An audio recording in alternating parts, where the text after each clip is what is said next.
Alright guys, we are reading the 5th chapter of the BFG by Roald Dahl. When we left off, Sophie had just gone into his cave and she saw a bunch of jars on the shelves. So we are now going to read chapter 5 and it is called the BFG. The giant picked up the trembling Sophie with one hand and carried her across the cave and put her on the table. Now he really is going to eat me, Sophie thought. The giant sat down and stared at Sophie.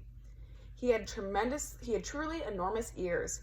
Each one was as big as a wheel of a truck, and he seemed to be able to move them inward and outward from his head as he wished. "I is hungry," the giant boomed. He grinned, showing massive square teeth. The teeth were very white and very square, and they sat in his mouth like a huge slice of white bread. But please don't eat me," Sophie stammered. The giant let out a bellow of laughter. "Just because I is giant, you think I is man-gobbling cannibally?" he shouted. "You is about right. Giants is all cannibally and murderful. And they does gobble up human beings. We is in giant country now. Giants is everywhere around. Out there, us has the giant, bone-crunching giant. Bone-crunching giant crunches up 2 whoppy-whiffling human beings for supper every night. Noise is ear-bursting.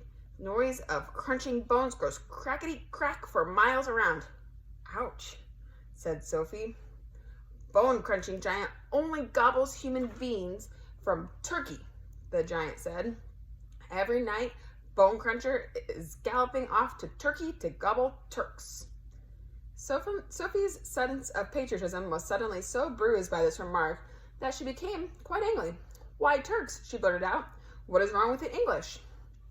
"Bone-crunching giant says Turks is tasting ever so much juicier and more scrumptiddlyumptious. Bone Cruncher says Turkish human beings has glamorously flavor. He says Turks from Turkey is tasting of turkey." "I suppose they would," Sophie said. "Of course they would," the giant shouted. "Every human being is diddly and different. Some is scrumdiddlyumptious, and some is ucky slush. Greeks is all full of ucky slush. No giant is eating Greeks. Ever." "Why not?" Sophie asked. "Greeks from Greece is all tasting greasy," the giant said. "I imagine that's possible too," Sophie said. She was wondering with a bit of tremble what all this talking about eating people was leading up to. Whatever happened to she simply must play along with this peculiar giant and smile at his jokes. But were they jokes? Perhaps the great brute was just working up an appetite by talking about food. "All as I am saying," the giant went on, "all human beings is having different flavors. Human beings from Panama is tasting very strong of hats." "Why hats?" Sophie said. "You is not very clever," the giant said, moving his ears in and out. "I thought all human beings is full of brains, but your head is emptier than a bone dongle." "Do you like vegetables?" Sophie asked, hoping to steer the conversation toward a slightly less dangerous kind of food. "You is trying to change the subject," the giant said sternly. "We is having an interesting babblement about the taste of human being. The human being is not a vegetable." "Oh, but the bean is a vegetable," said Sophie. "Not the human being," the giant said. "The human being has 2 legs and a vegetable has no legs at all." Sophie didn't argue anymore. The last thing she wanted to do was to make the giant cross. "The human being," the giant went on, "is coming in dillions of different flavors.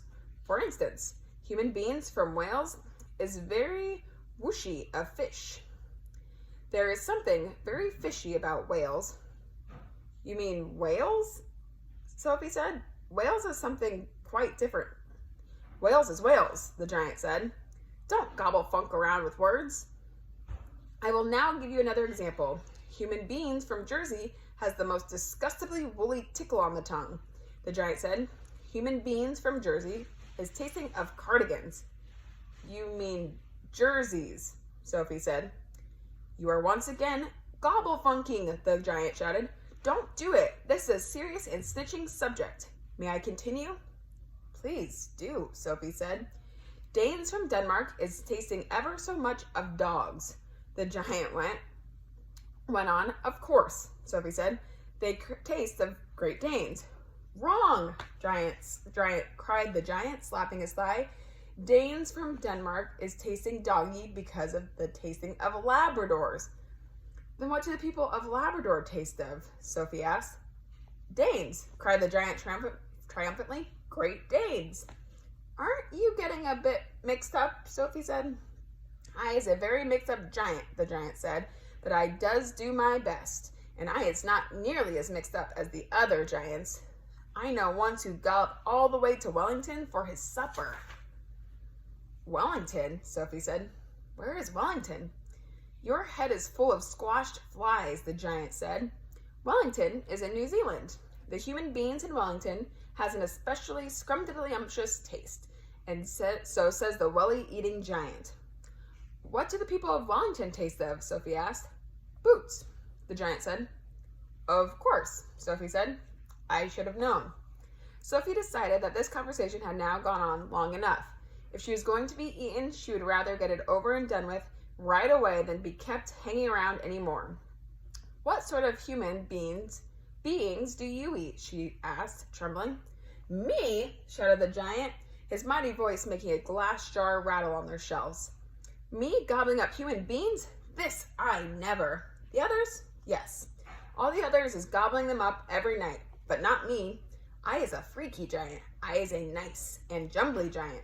I is the only nice and jumbly giant in giant country. I is the big friendly giant.